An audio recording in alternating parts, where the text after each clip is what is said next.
আসসালামু আলাইকুম।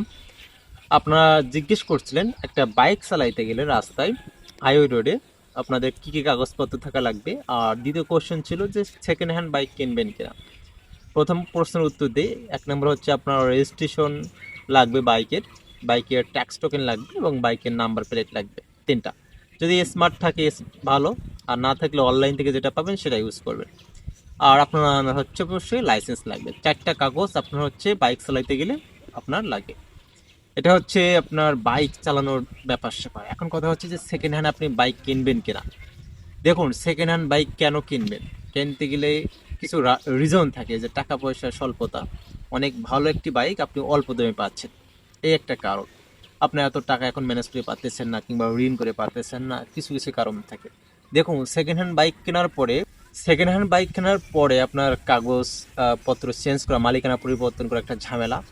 আর এটা একটা কমন বিষয়, খুবই ঝামেলা কাগজপত্র পরিবর্তন করা। অনেক সময় দেখা যাচ্ছে যার বাইক আপনি কিনেছেন সে হচ্ছে আপনার আপনার ঘোরাচ্ছে, ঠিক আছে। এটা একটা আপনি ফেস করতে পারেন। আর দ্বিতীয় নাম্বার যে বিষয়টা, একটা গাড়ি মনে করুন 2 লাখ টাকার নতুন দাম, আপনি পাইছেন 1,20,000 30,000, মনে করলেন যে 60-70 হাজার টাকা আপনার বেঁচে গেছে। বাস্তবিক অর্থে না।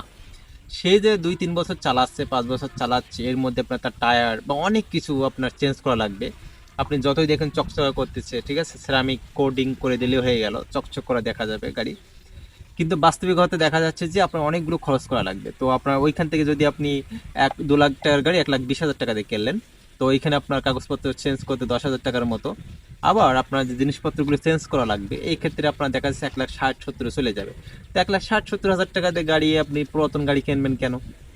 2 লাখ টাকার গাড়ি 1,60,70 হাজার টাকা দিয়ে কেন কিনবেন? সেক্ষেত্রে দেখা যাচ্ছে আপনার সেই 30,000 টাকা দিয়ে নতুন গাড়ি কিনতে পারতেছেন।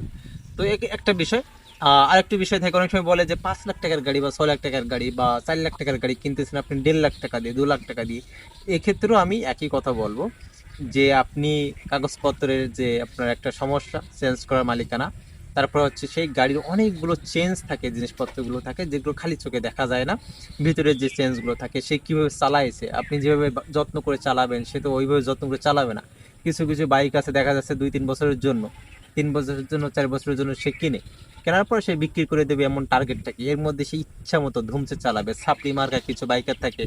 তো তাদের বাইক আপনি কিনতেছেন, কিংবা এমন যে তারা ভদ্র নম্র, বাইক বেশি জোরে চালায় না, আস্তে আস্তে চালায়, উঁচু নিচু দেখে চালায়, কিন্তু তারা ভাড়া টানে, আপনি ধরবেন কেমনে? কিংবা দেখা যাচ্ছে যে গ্রামের রাস্তা চলে, গ্রামের রাস্তায় উঁচু নিচু চলে, তো ইঞ্জিনের অবস্থা খারাপ হয়ে যাচ্ছে, মানে এমন খারাপ রাস্তা, এত বাজে রাস্তা যে আপনার যে বাইকের অর্ধেক জিনিসপত্র নষ্ট হয়ে যাচ্ছে। তো ভিতরে ভিতরে সেগুলো দেখা যাচ্ছে না। তো অনেকগুলো ব্যাপার স্যাপার থাকে সেকেন্ড হ্যান্ড বাইক কেনার ক্ষেত্রে। এই জন্য আমি রিকোয়েস্ট করবো, সবাইকে বলবো যে আমি আসলে চেষ্টা করছিলাম সেকেন্ড হ্যান্ড বাইক কেনার জন্য 50-60 হাজার টাকা বা 70 হাজার টাকা বাঁচানোর জন্য। বাট আমি দেখলাম যে আমি যে একটা বাইক 2-3 বছর চালাবো, 2-3 বছর পরেই তো আমাকে অনেক কিছু চেঞ্জ করা লাগবে। তো এই যে 2-3 বছরের যে কষ্ট বা চেঞ্জ করার পর আমার তো নতুন বাইক আমি চালাইতে পারতেছি না, বা যে যত্ন সেটা আমি নিতে পারতেছি না। তো সেক্ষেত্রে কি করা দরকার, যে হ্যাঁ দরকার হয় কিছু টাকা আমি ঋণ নেবো বা বাকি নিতে পারি, বাট নতুন গাড়ির দিকে অবশ্যই আপনার ধাবিত হবে। আর কিছু কিছু জিনিসটাকে ভিতরে লুকানো সমস্যা, যেগুলো আমরা জানি না, ওরা শেয়ারও করে না। তো এই সমস্যাগুলো আপনারা অবশ্যই ধরতে পারবেন না, ভালো মেকানিক নিয়ে গেলে কিন্তু অনেক সময় ধরা যায় না, কারণ ভালো মেকানিক দিয়ে আবার সমস্যার সমাধান করে। তো যারা সেকেন্ড হ্যান্ড বাইক কিনবেন, কেনার আগে সাবধান থাকবেন। ভিডিওটি কাজে লাগলে অবশ্যই জানাবেন। আসসালামু আলাইকুম রহমতুল্লাহ বারকাতুহু।